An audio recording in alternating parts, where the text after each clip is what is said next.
Hi friends, வெய்ய காலத்தில் குஞ்சு பொரிக்கும் திறன் கம்மியாக இருக்கா? சொல்யூஷன் சொல்கிறோமா ஃப்ரெண்ட்ஸ். டெய்லி போடுற முட்டையை டேட் எழுதி ஃப்ரிட்ஜில் கண்டிப்பாக கலெக்ட் பண்ணி வச்சுருவோம். வெயிலே வச்சுருந்தீங்கன்னா கருக்கு தன்னை போல் கூடி உள்ளேயே செத்துருவோம்.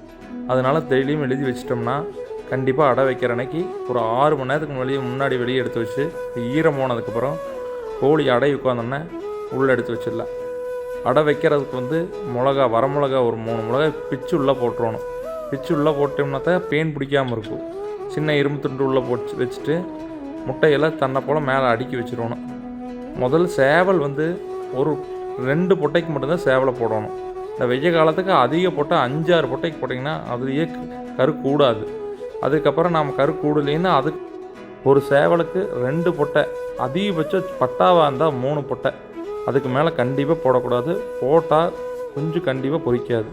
அடை வச்சோன்னே சோளப்பூச்சி மருந்து லைட்டாக சுற்றி போட்டுருவோம். எறும்பு வராமல் இருக்கும், அதை தொந்தரவு பண்ணாமல் இருக்கும். அடைக்கோழி எப்போ எந்திரிச்சு வந்தாலும் சரி ஃபுட்டும் தண்ணி கண்டிப்பாக வெளியே இருக்கணும்.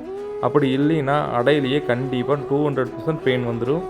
அதுக்கு தனியாக பெயின் மருந்து கொடுத்து அப்புறம் அதுக்கு வைத்தியம் பார்த்துருக்கணும். நான் 10 முட்டை வச்சுருக்கேன். அடுத்த வீடியோவில் நான் உங்களுக்கு அதில் எத்தனை குஞ்சு பொரிக்குதுன்னு நான் கண்டிப்பாக உங்களுக்கு ஒரு அப்டேட் கொடுக்குறேன், பாருங்கள்.